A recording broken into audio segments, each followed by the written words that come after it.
Hello, everybody, and welcome back.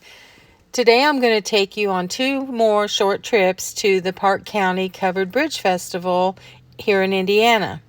My husband and I got up another day and decided that we were going to go down again and go to Rockville and perhaps Mansfield if the crowd wasn't too bad. And we'd had just enough cold weather that the trees were really starting to turn. So I'm sorry some of these pictures are blurry, but I was taking him out the window. He kept saying, take a picture of that one, take a picture of that one.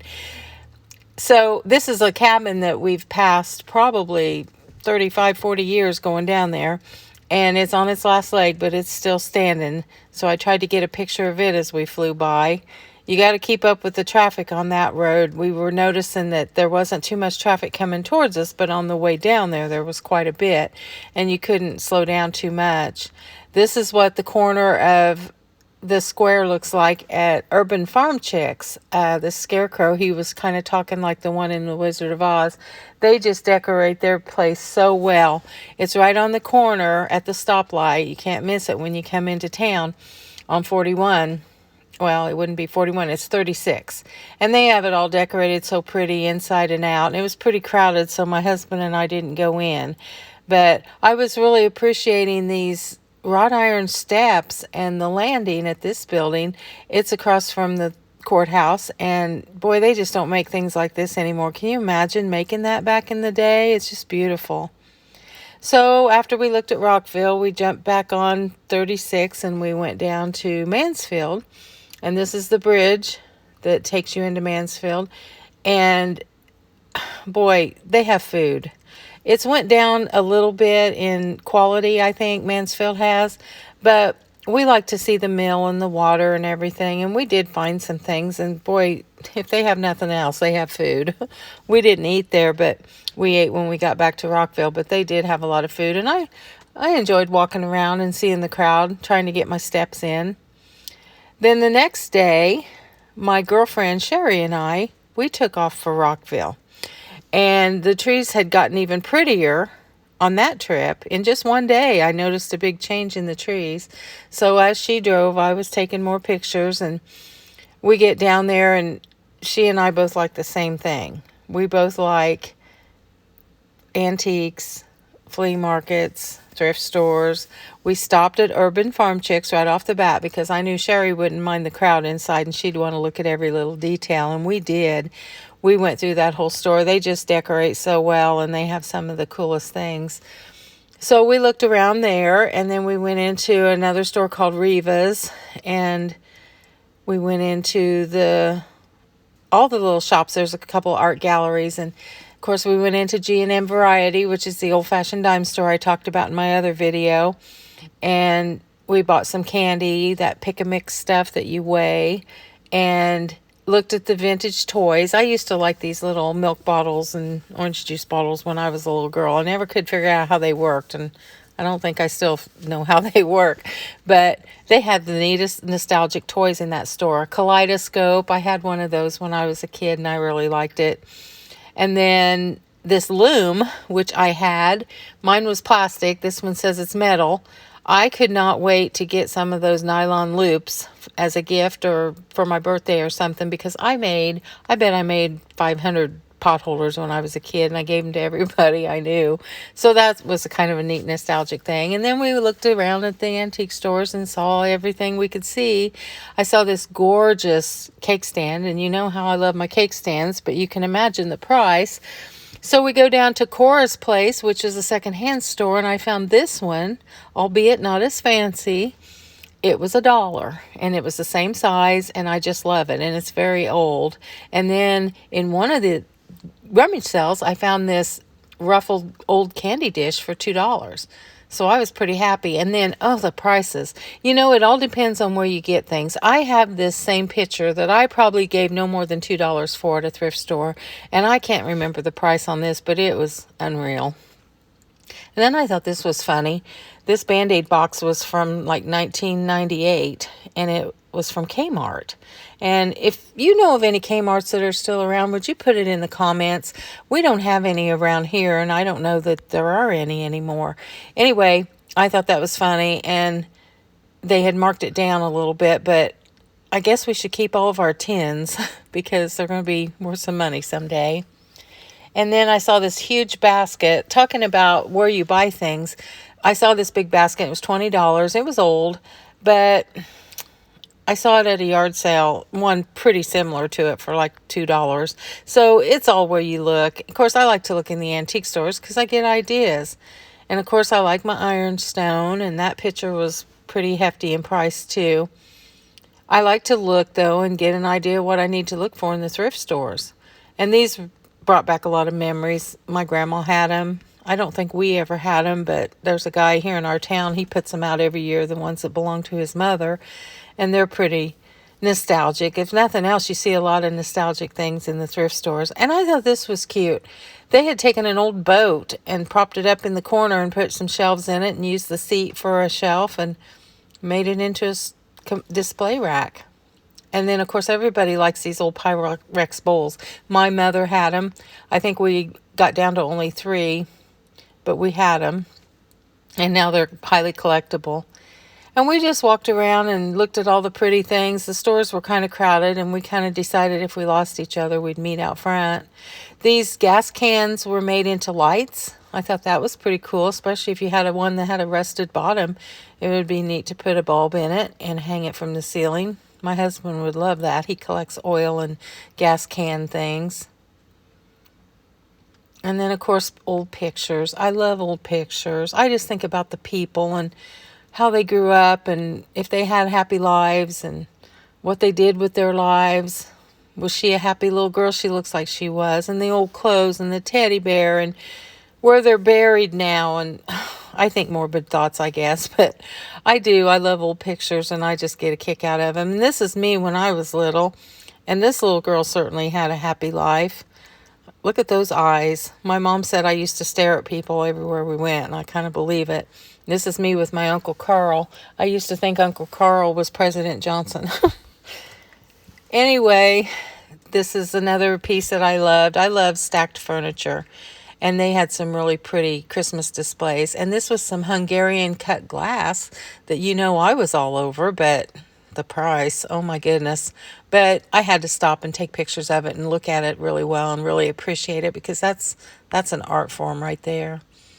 And beautiful red cranberry glass. Then I thought this was pretty. I'm not sure what it was. I guess it was just a glass sculpture of a peacock, but boy, was it gorgeous. And then Tupperware. I know my mom and my aunts and probably all my friends' moms had all this.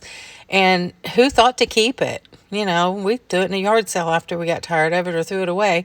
We had that picture right there. My mom had that picture forever, and my aunt had a green one. So I should have kept it. Then I saw this big, this thing was probably 18 inches across, copper bowl. And it was a pretty fair price, but, I don't need any more copper. And I took a picture of this because I had this little bowl. I got it at a thrift store, but they only wanted $6 for it. And then this, oh my gosh, I saw this big Flow Blue picture across the room, and I went right to it. But look what's tucked in behind it. It's a Flow Blue plate with fruit on it. And you know how I love my fruit plates, and I love my Flow Blue. And the tag on it just said blue plate with cherries and pears. And it was only $5. So whoever marked that plate didn't know it was Flow Blue, I guess. And I snatched that thing up right away and left that big old pitcher sitting there by itself because it was quite expensive. They knew what it was. So I laid it on my bed when I got home and took a picture of it for you guys. And I wet the sticker down. I don't know why they put the stickers on the front, but I worked at it and got it off. And here it is in my display cabinet. And I just love it. And it will go in with my Flow Blue dishes eventually, but I got it in the kitchen right now so I can look at it all the time. I just love it.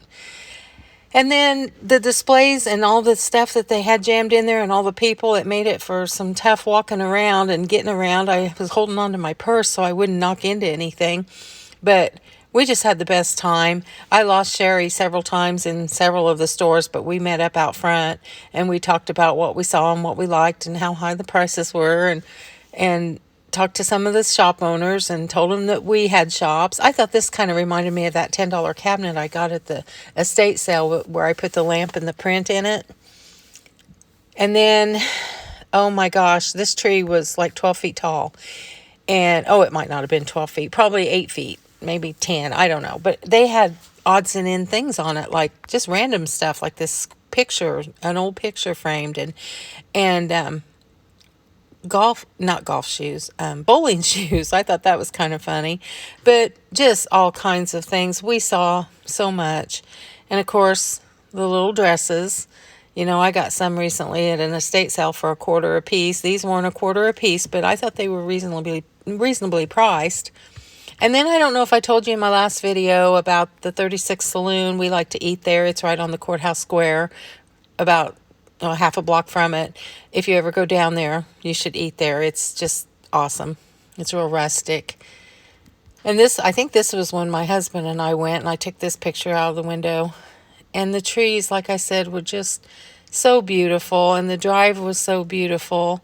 And Sherry and I stopped at some yard sales, some antique stores, and then the next morning, my husband and I got up and went north to see my northern family in Watseka, Illinois. And I stopped at my beloved Man's Chapel. I can't go to up Route 1 going north unless I stop and see Man's Chapel. I go there if it's midnight. I stop at Man's Chapel. I love this place. You're going to get sick of hearing about it, but it just means so much to me. And my dear friend John Henry, he always tells me that if he ever comes around the corner and Man's Chapel isn't there, he's going to be just destroyed. And I would feel the same. They've had a couple really nasty storms go through there and taken out the wrought iron fence and taken down trees, but Man's Chapel's always been spared. And I can't tell you how many pictures I've taken of it, how many stories I've written, poems. I did paintings of it. I just love it, and it will be in my heart forever. And I'm going to share it with you every time I go there. So just get ready for it. And I happened to just make friends with one of the Mans on Facebook a couple years ago. He's John Mann the second, or maybe the third. Then we went to my uncle's shop. He has a business, and all the way around the circumference of his business, he's built a shelf up above and put all of his collections. And he likes all the Illinois teams, the Bears, the Cubs, the Blackhawks, the ones that we don't like. We're in Indiana. Anyway, he's got all the stuff. And my boys used to just love to go up there when they were little and look at all of his stuff. And he would give them stuff. And he gave us a big Michael Jordan stand-up thing that's in our basement that scares the crap out of me every time I go down there. But I always like to try to get up on a chair or ladder and look at all this stuff really good, because I always miss some of it because he's got so much. And he collects old cars and new cars, race cars. At one time... Oh, he collects milk bottles. Our family had a dairy. And that one on top there, the orange lettered one, that's a Dixie Made Dairy one. And I have that one as well. And he likes Elsie the Cow and Borden's. And he has cardboard cottage cheese containers, which kind of throws me. I don't know how they put cottage cheese in a cardboard container, but I guess they did. And he's got a lot of vintage toys. And he had probably thousands of Hot Wheels and Matchbox cars at one time, but he's since given some of those to his grandsons. But he's just got all kinds of stuff. Any kind of dairy memorabilia he's got, and old license plates. And that's the little mini print shop that I made for him, and it's got a light in it, and he can use it for a night light. He's putting some new shingles on the roof of it. It just had a black roof when I did it. And then just more toys, tins, Tinker Toys, Lincoln Logs, more trucks and cars. It's fun for me and my husband, so I can imagine how kids like it when they go in and see all the collections that he has. And there's some more, there's some pickup sticks and just anything old, probably things that meant a lot to him when he was a kid. There's a big milk bottle there. And this is a picture of my great-grandfather, his grandfather. They called him Animal Jones. And I guess he had a bunch of animals, exotic ones, that he would take around to fairs and have his own little animal show. And so they called him Animal Jones. Well, family folklore says that he was friends with Abraham Lincoln, and that there's a book out there somewhere where Abraham Lincoln says he has to go through Fairbury, Illinois, to see his old friend Animal Jones. Of course, none of us can find the book, and one of my cousins has been looking for it, and we can't corroborate that story, but it's a cool story to tell, and the timeline's right.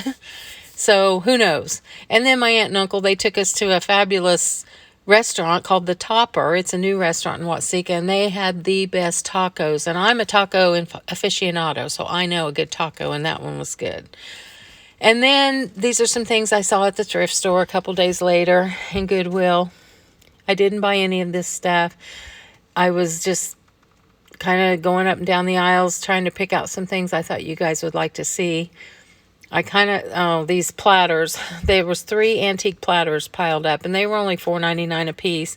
And I really looked them over, but I have so many platters. And then here's our diner dishes. This is a little one with a red rim around it. And then I thought these little berry bowls were cute. I've been seeing a lot of berry bowls with the fruits and the flowers. And these little berry bowls were adorable, and they were from England, and they were ironstone. But gosh, I can't tell you how many bowls I have that are white.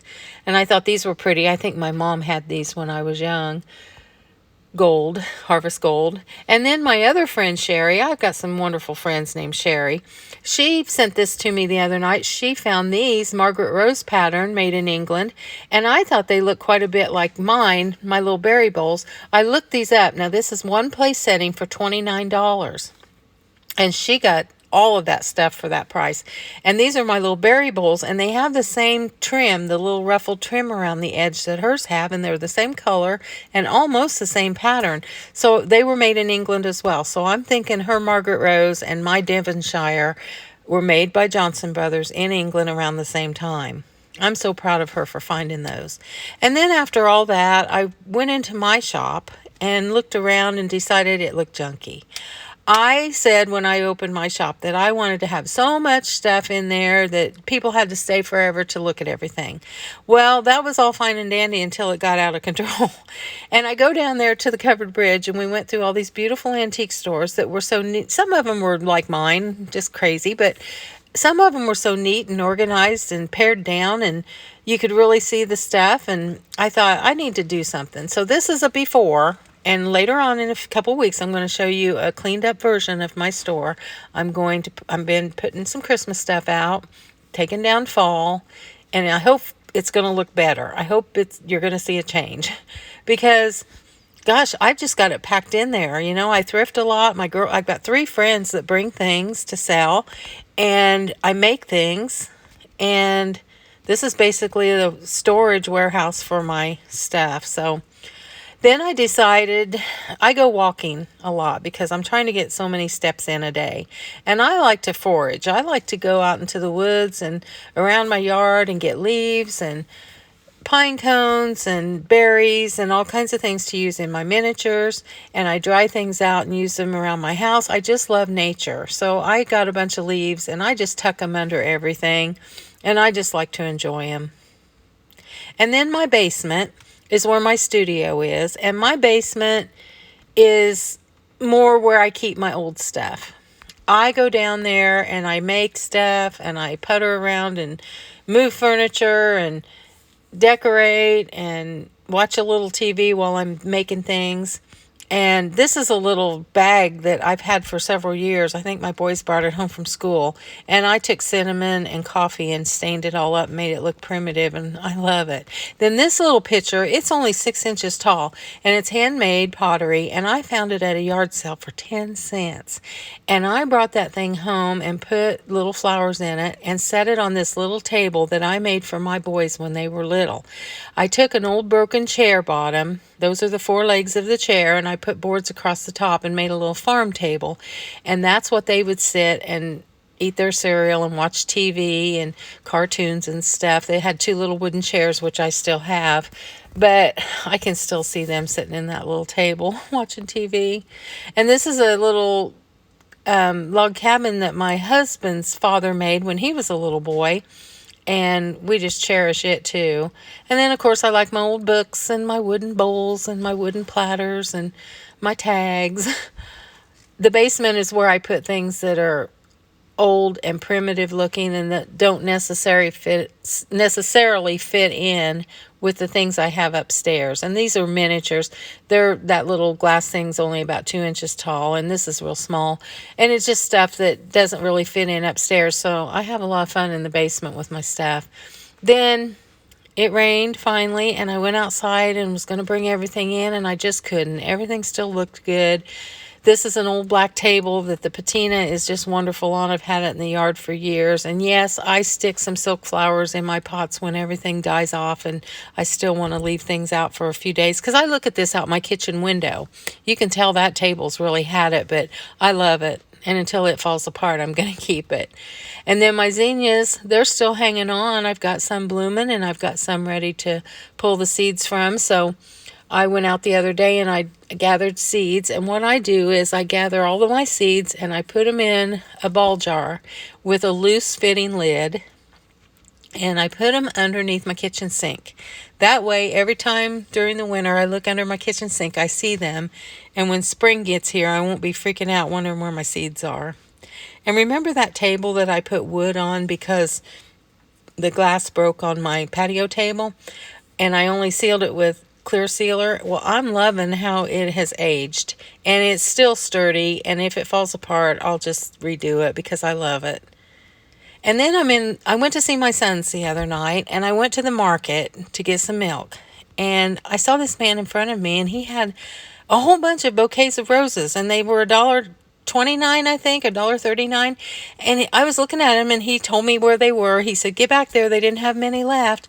And I go back to where he told me to go, and there was one bouquet left, and it was 3 orange roses. So I came home with those and put them in my new cobalt blue pitcher, and I just absolutely am loving them.